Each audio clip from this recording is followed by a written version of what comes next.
EdTech Mondays Kenya is supported by the MasterCard Foundation Center for Innovative Teaching and Learning in partnership with EdTech East Africa. Welcome to EdTech Mondays Kenya. My name is Moses Kemimbari, your host and moderator for the Kenya edition. This month, we look at technology as an enabler of equity and inclusion for learners in Kenya's north and northeastern counties. Kenya is one of the best education systems in Africa due to substantial and holistic investments by the government to enhance teaching and learning for all stakeholders.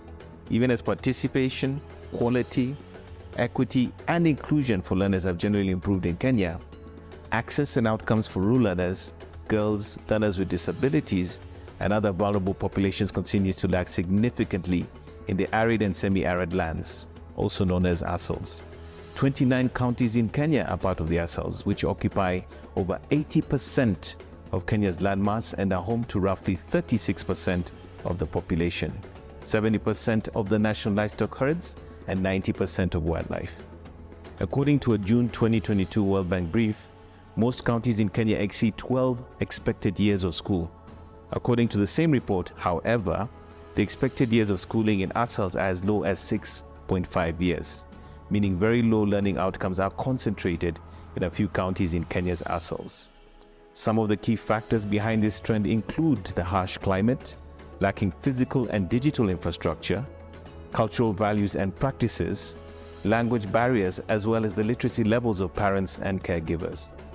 In today's conversation, we will explore opportunities to improve equity and inclusion in education for the learners in the ASALs, with a focus on the north and northeastern counties, which include Wajir, Marsabit, Garissa, Mandera, Isiolo, Lamu, Samburu, Tana River, Turkana, and West Pokot. I'm delighted to introduce our panel for today.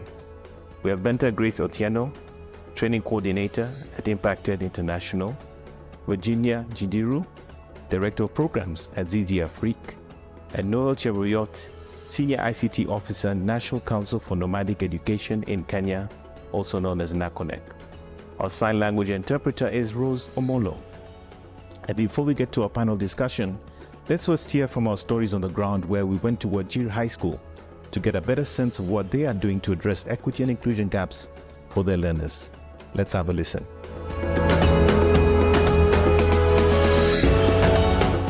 As a county, we benefited from this program.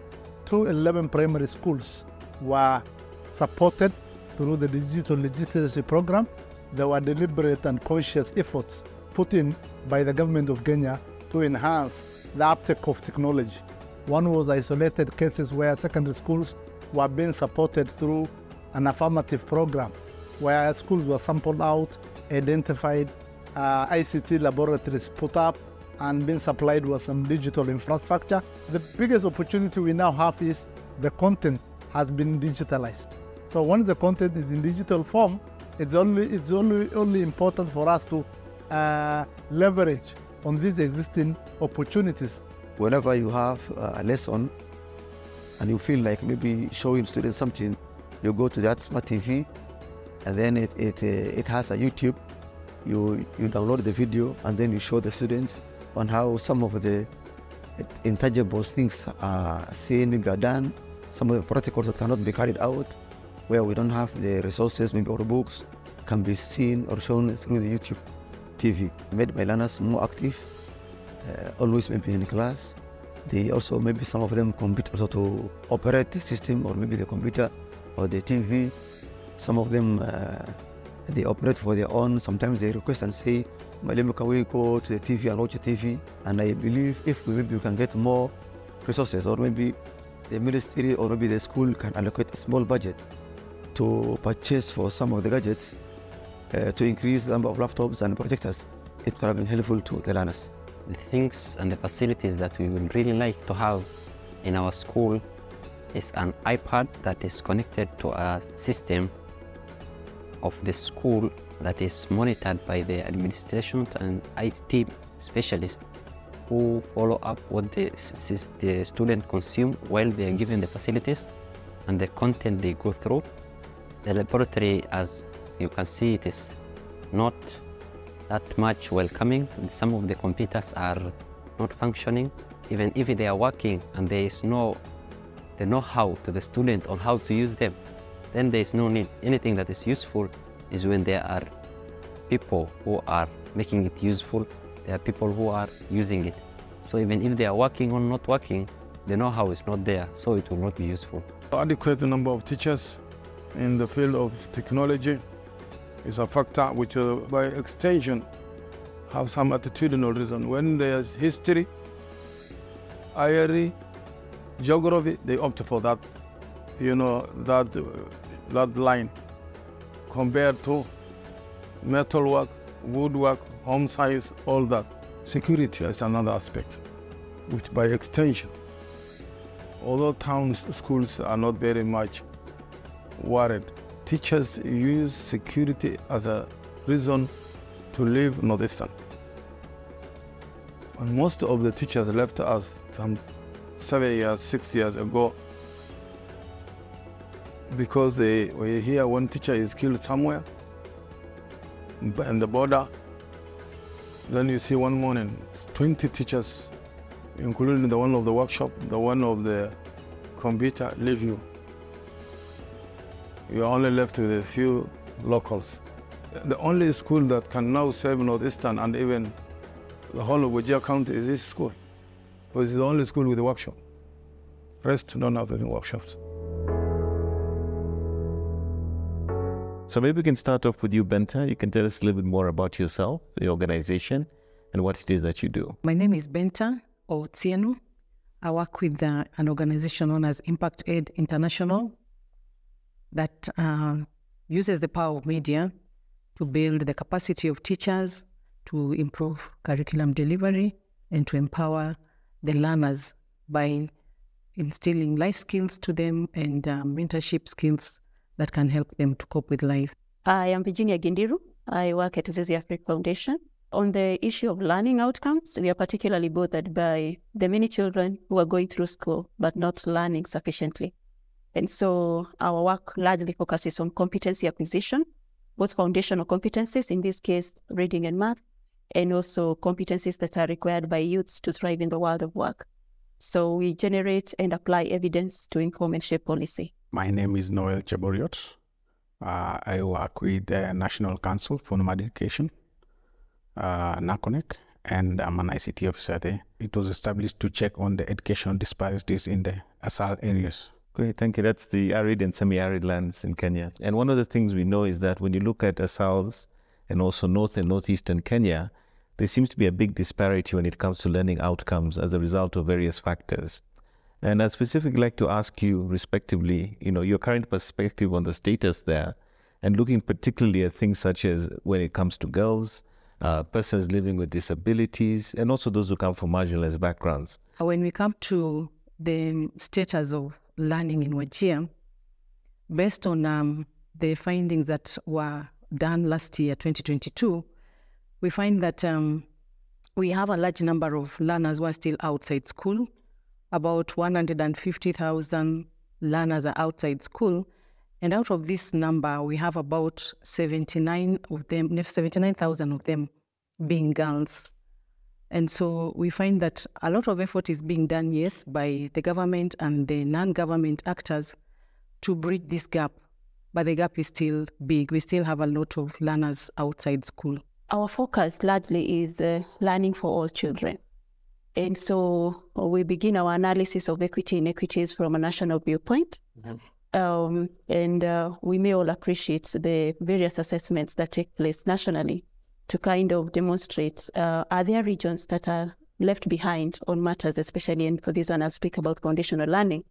Are there regions that consistently fall behind others compared to the national average?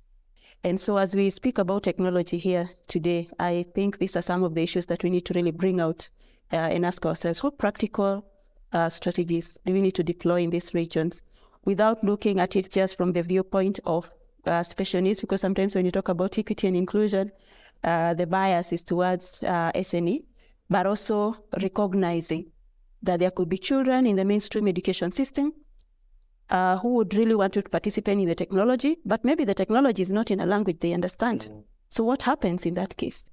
They may have the technology, yes, but maybe their reading levels do not allow them to engage with the content. So what provisions and considerations do you have to give into content? Noel, I would love to hear your point of view based on what you're doing at NACONEC in terms of that northeastern situation when it comes to what's happening on the ground. The Constitution gives the right of a child to education, yeah? But now the government of Kenya gave free primary education, which promoted inclusivity, but it's trained on the facilities in the education sector. So at the moment, if you see the facilities there, that we have many children, yeah? But the facilities don't meet. Cannot actually cope Yes. with the number of children. Yes. We also have about learners with disabilities. We have a policy to promote their learning, but it's still wanting. We have not met everything in it. Bente, I'd like to come back to you. You're involved in teacher mentorship. You're working in schools, I think, in Kajiado and also in Wajir. And I'd really like to hear more about your program there and what you're doing on the ground to sort of address some of these gaps when we look at equity and inclusion for the learners. When we train the teachers to be able to apply technology in the classroom, the goal is to make learning fun. When learning is fun, the children will want to come to school and stay in school. And so we aim to retain the learners in school and also support them to transit to higher levels. And so we do this by providing content that is suitable for the different learners that can be used as a teaching aid. And so the learners are excited when they know they're going to use technology. They have content in form of videos. The current project has the videos in form of animation that is for the level of the learners.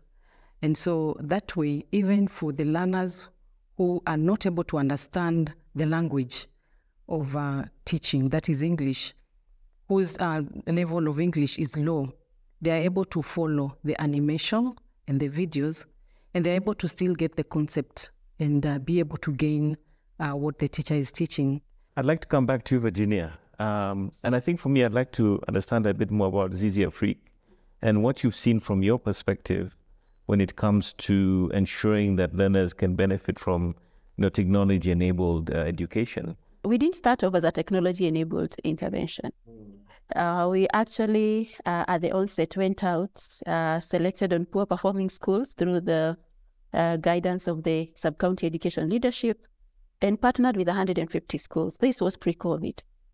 And we started our programming, which basically looks into three things. One is reinforcing formative assessment practices that enable teachers to understand the reading, more or less the learning levels of the individual children. Because if a teacher understands me and where I am at, is able to plan for me better.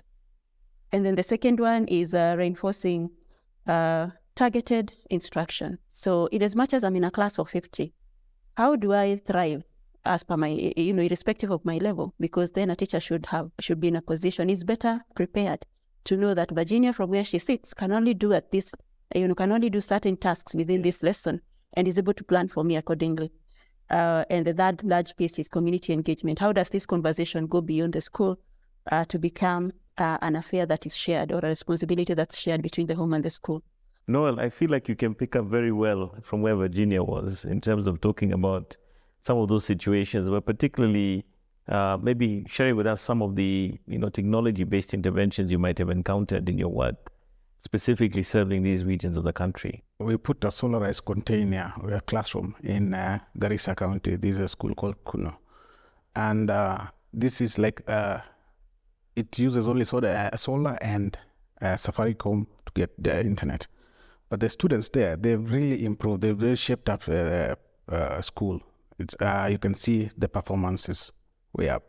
We've also done something in Wajir. There is a Wajir girls, and also in Isiolo.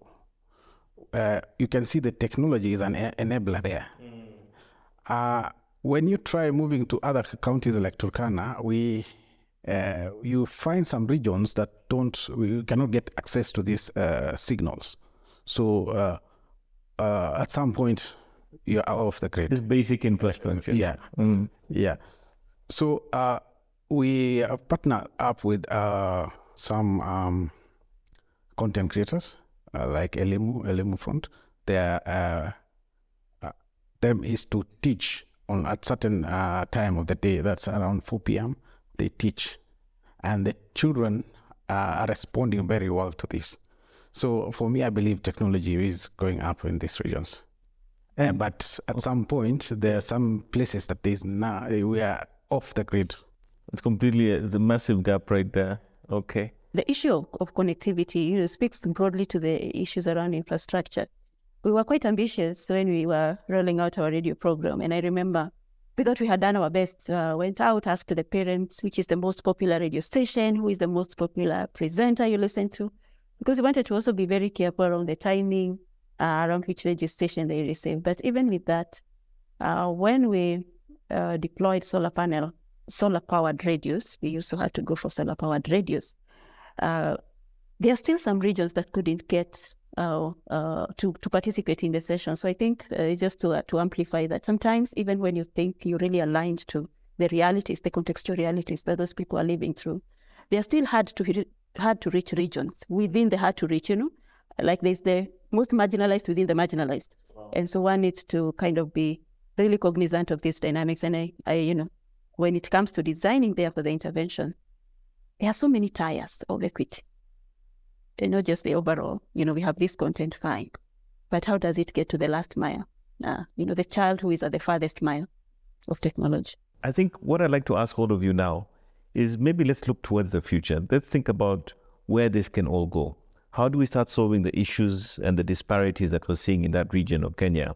And more importantly, how can technology through EdTech become an enabler of these opportunities when it comes to equity and inclusion? I'd love to hear your perspectives, Noel, from what you can see going forward. First we need to address the poverty issues, because there are some places that are so poor that the children have to first go fend for themselves before going to school. If we address that, we'll have these children in school. Second thing is there is a fear of these gadgets, one by the teachers. If we train the teachers and make them use these gadgets, they will be able to train these children. Technology is a public good, and I think one of the key barriers we face, even when we've had modest resources to invest in these communities, is the fact that for me to access technology, I can only access it to the extent that I can pay for it. And think about it, if I'm implementing something in Bungoma in the very rural regions, and I want content that's offline, and I have to pay for an annual license, nobody would be able to do that every day. We're also looking at to what extent would we start encouraging communities to start embracing technology. We have to make it affordable. So I think it's shifting our viewpoint of technology, EdTech, as a public good. As it is now, in my own view, my own very basic view is that it's still a highly privatized affair. The second one is differentiation. I think we need to also dream beyond mainstream content that is, or content that complements curriculum. The broader focus right now is content that is aligned to the syllabus, because we want our content to be KICD approved. We want it to be aligned to the designs.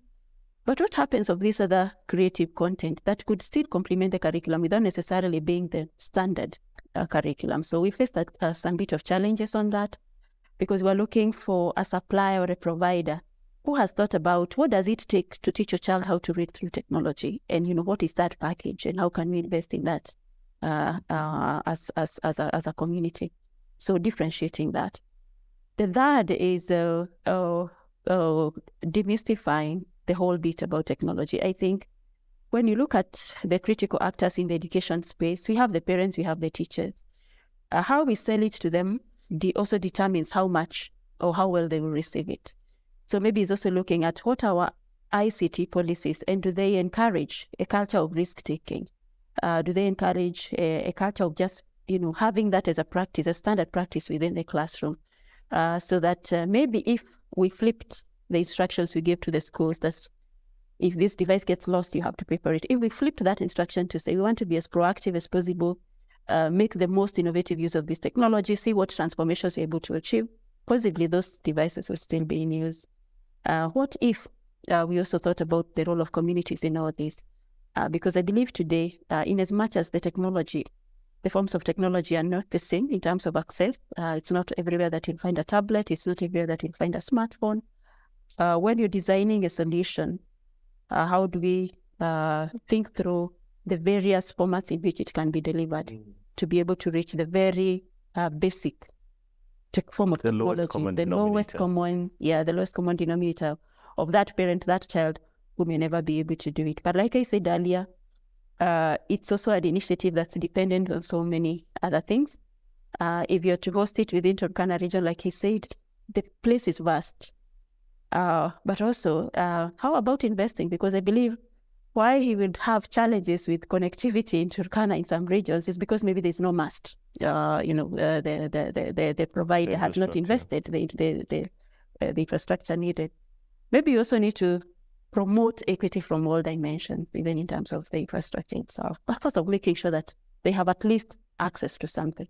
When we were doing our assessment to determine the schools that would get the project implementation, we had to leave out a lot of schools because of lack of electricity, or electricity being there, but there are challenges with it. Maybe it's damaged in the school, and so the school is not able to fix the problem.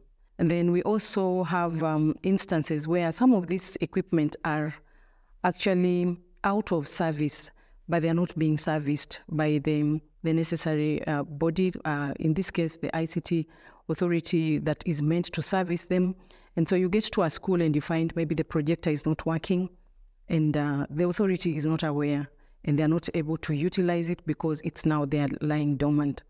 So maybe again, just involving all the partners involved could help to bring these facilities to be able to utilize effectively.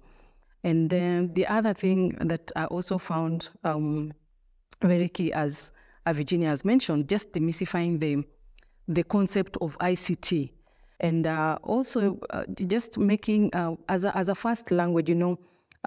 When we started in Wajir, we had our content in English and Kiswahili alone, but then it became necessary to go down to the level that the learners can accept or understand, and that's how we ended up with our content also being translated in Somali, so that the learners are able to listen to the content in their first language, and then they are able to move on to the language now that the teaching language, that is English and Kiswahili.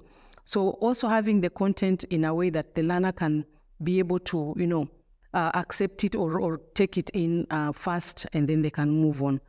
And maybe that way, if we are able to have all those networks working together, then we will be able to improve learning through technology. Venta, Virginia, Noel, thank you so much for being a wonderful panel. Maybe before that, Moses, as we speak, and I'm here reflecting, are we doing justice to this issue of EdTech? Why should it be an enabler? It sounds like it should be like an afterthought of some sort. But maybe there's need also to see technology as a core pathway in which learning happens. Because if we do that, then we also encourage children to make use of whatever forms of technology they have at home, also exploit as much as possible whatever they have at school.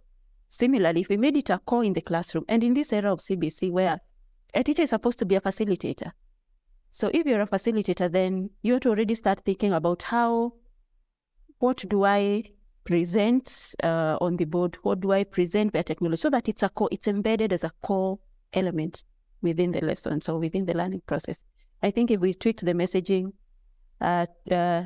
to avoid instances where we may be seen as, okay, we have curriculum, now can we think about how technology comes in? How does it become? It needs to be integral. Yes. How does it integrate? I think I completely agree with you. I think, especially when I've had other conversations here, and we hear that children actually love the utilization of technology in the learning process, it's something that therefore should be encouraged and fundamental to the process. Noel, Virginia, Benta, thank you so much for sharing. We're delighted with the inputs you've shared with us for this conversation. and I hope our audience will also get value from this. Thank you so much. On our next edition of EdTech Mondays Kenya, join us for a live recording at Innovate Nairobi on the 7th of August 2023. Hosted by the Nairobi City County, Innovate Nairobi is set to showcase innovations in the county. Our conversation will focus on bolstering growth for Kenya's EdTech ecosystem, opportunities and challenges. See you there. EdTech Mondays Kenya is supported by the MasterCard Foundation Center for Innovative Teaching and Learning in partnership with EdTech East Africa.